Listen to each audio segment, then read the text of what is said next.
Hey guys, I just want to tell you about something else that Bill, Voldemort, and I are working on. It's called Living Influence Leadership. It's for business leaders who also happen to be Christians. We think we've got some great stuff that can be amazing in your companies. It wasn't mine. Check us out at livinginfluenceleadership.com.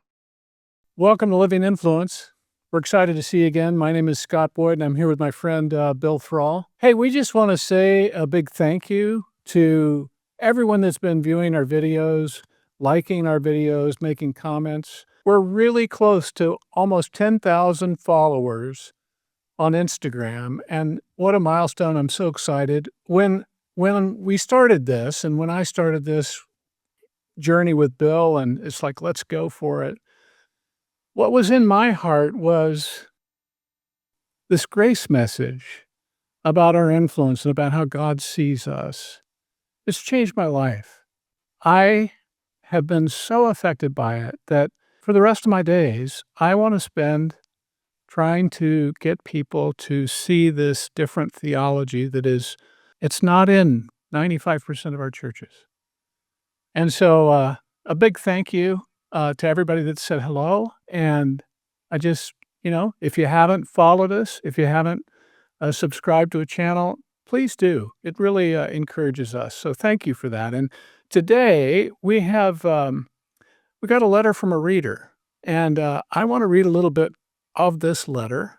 And then I'm going to ask Bill some questions. He doesn't know the questions I'm going to ask him, so it'll be kind of fun. We'll see how this Thank goes. you, Scott. You're welcome.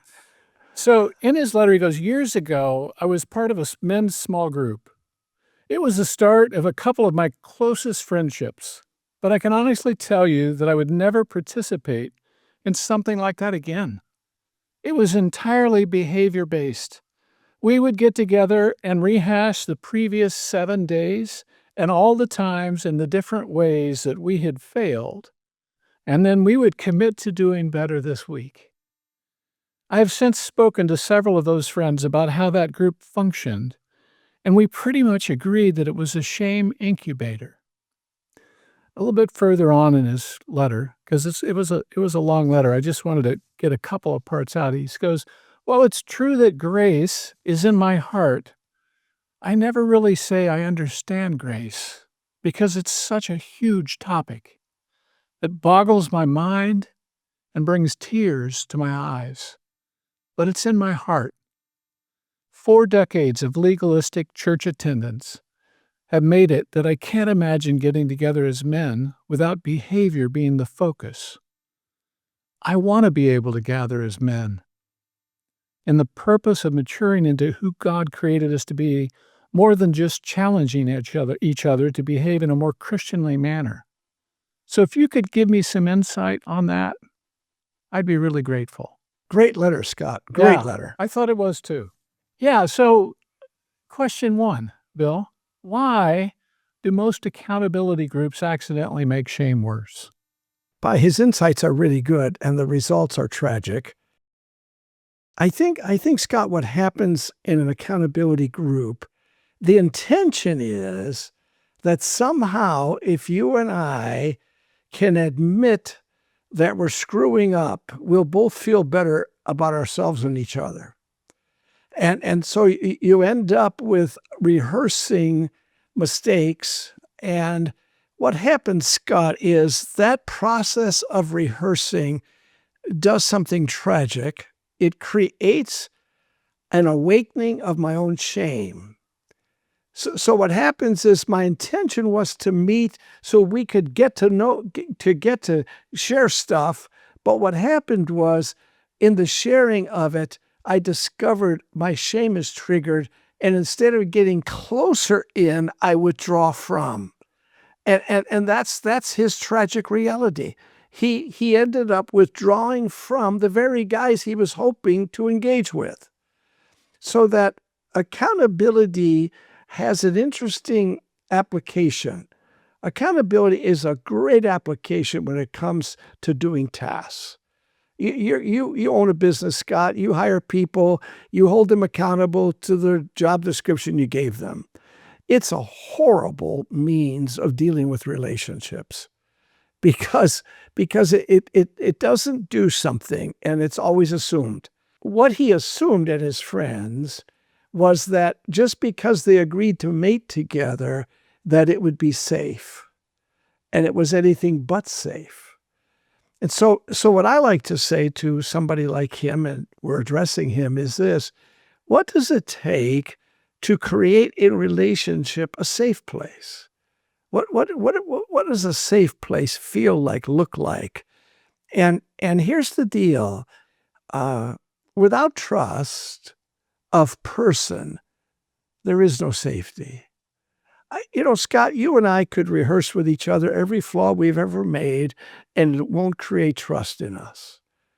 But if we make a commitment together to experience trusting each other, then what we tell each other changes, and the depth of what we tell each other changes. And here's the difference: and the opportunity to speak into what we're telling each other changes.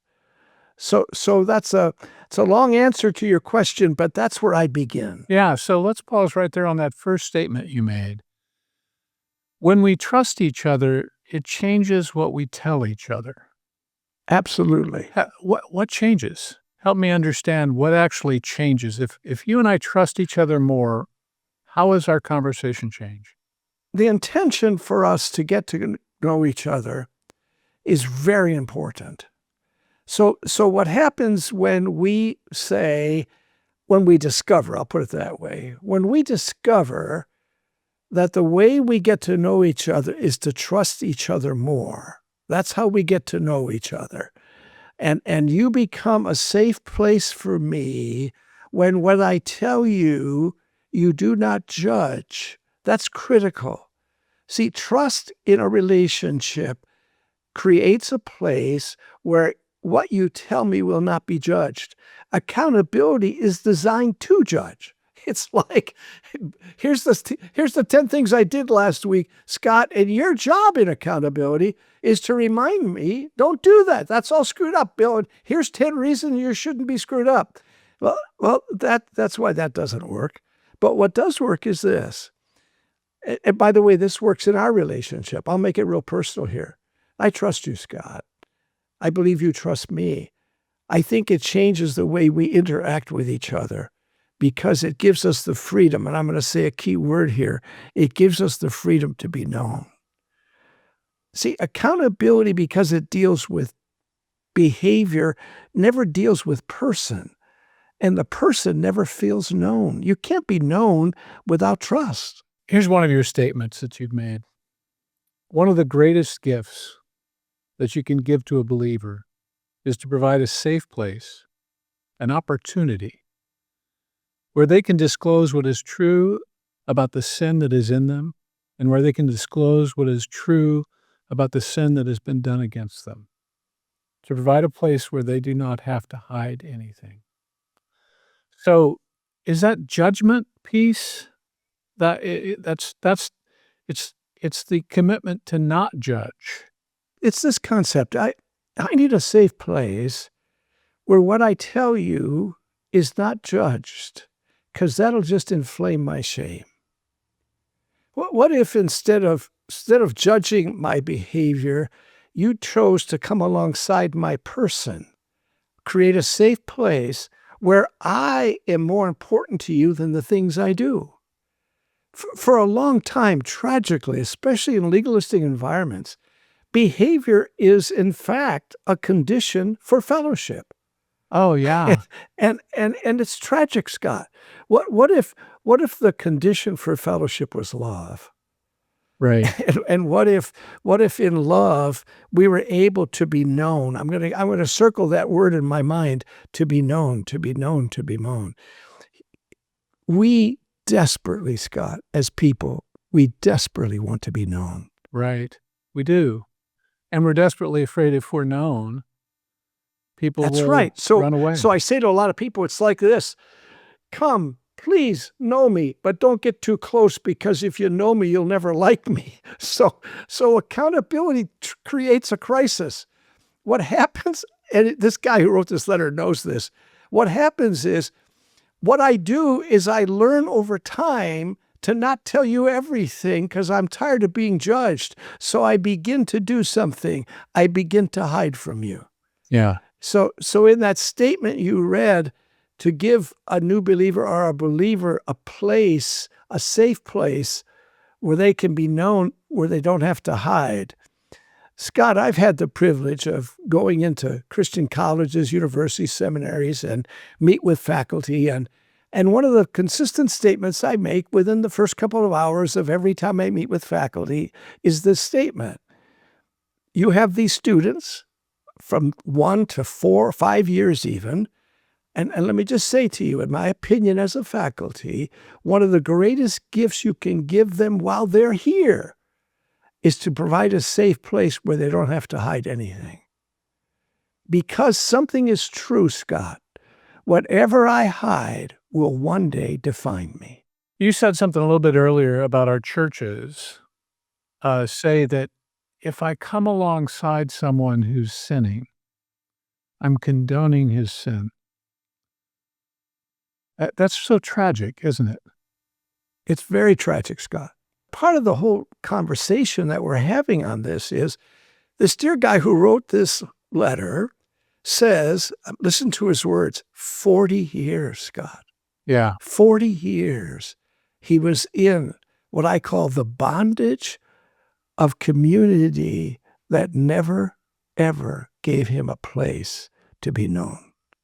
That's tragic. It's why I love this message so much, and I think it's so important. So what must be true about a community before a person will tell the truth? It's kind of profound yet simple. The wisdom of Jesus, listen to his words. The great evidence that we belong to him is the love we have for each other. A community of believers is designed of God for love to be experienced. A few years ago, several years ago, we wrote a book called Beau's Cafe, and Scott, we were introduced to hundreds of thousands, I didn't know they existed, all over America, of de-churched Christians. Christians who, in the church, were terribly wounded. Instead of it being a safe place where they were experiencing love, it became a damning place where they were experiencing judgment. And I wish I could tell you that only happened to 7 people. No, it happens every week, every month, hundreds of times. So when we think together about this safe place, how does a church intentionally be a place where it is safe enough for people to be known in spite of what is true about them? Let me say that again. A safe place where people can be known in spite of what is true about them. When love is conditional upon behavior, it isn't love at all. Love is love in spite of behavior. It's in spite of behavior. I think that's a good place to pause. We're going to start this series on the process of maturing. And I love what you just said. What if church could be a place where we could be loved in spite of the sin we knew that was in us?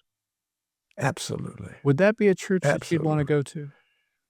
Oh, amen. We would love to see thousands of these churches across this country. We would love to see a movement start in this regard. And so that's kind of part of the heart of Living Influence. And we just want to thank you for watching today. And we hope to see you again.